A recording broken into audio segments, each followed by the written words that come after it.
নমস্কাৰ, আজি নতুন এটা ভিডিঅ'লৈ আগবাঢ়িছোঁ। ইয়াত নতুন চাউলৰ পিঠাগুড়ি খুন্দি লৈছোঁ ভাপত দিয়া পিঠা বনাবলৈ।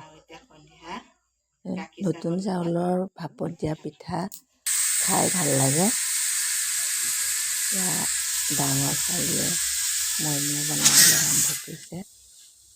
এনেকেই কুকাৰতে ভাপত দিয়া পিঠা বনাইছোঁ সহজ পদ্ধতিত।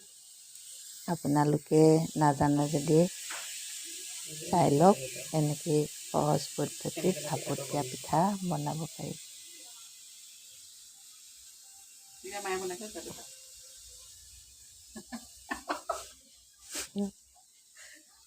ভিডিঅ' কৰাৰ কাৰণে লাজ কৰিছে। এয়া পিঠা বনাই গাখীৰ চাহৰ লগত খাব লাগিব। খাই বৰ ভাল লাগে। কিমান ধুনীয়া হৈছে চাউল। আমি প্লাষ্টিক চাহ খোৱা গ্লাছটোৱে কফি কাপতো আমি এনেকৈ বনাওঁ। এনেকুৱা হেৰিখন নহ'লে, চাকনিখন নহ'লে। আৰু এয়া জলফাই আচাৰ বনাইছোঁ, মানে মিক্স আচাৰ আৰু। তাৰপিছত এয়া বনালোঁ শাকৰ তৰকাৰী, কচু শাক আৰু মাছৰ সৈতে টেঙা জোল বনাইছোঁ।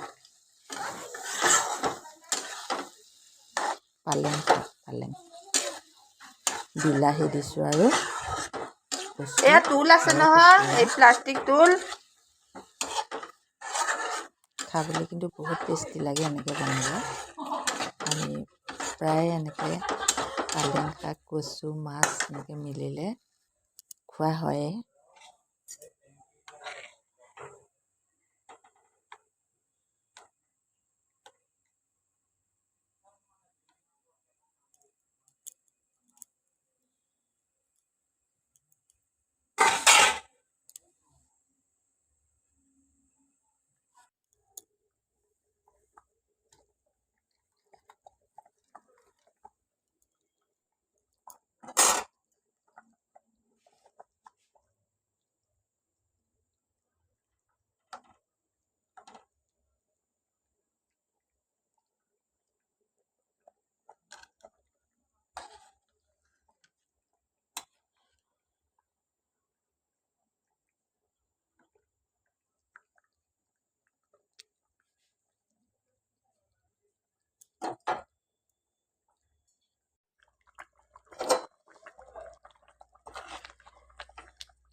আজি 1 জানুৱাৰী 2025।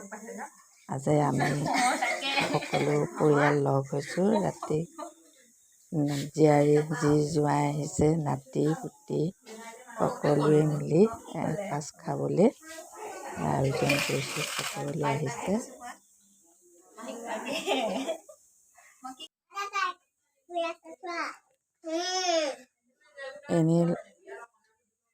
সকলো এনেকৈ সদায় লগ পোৱা নহয়, গতিকে তেওঁলোককো মাতিলোঁ আৰু ছোৱালীকো মাতিলোঁ। আহি একেলগে লগে ভাগে এসাঁজ নতুন বছৰ বুলি খালোঁ সকলোৱে মিলি।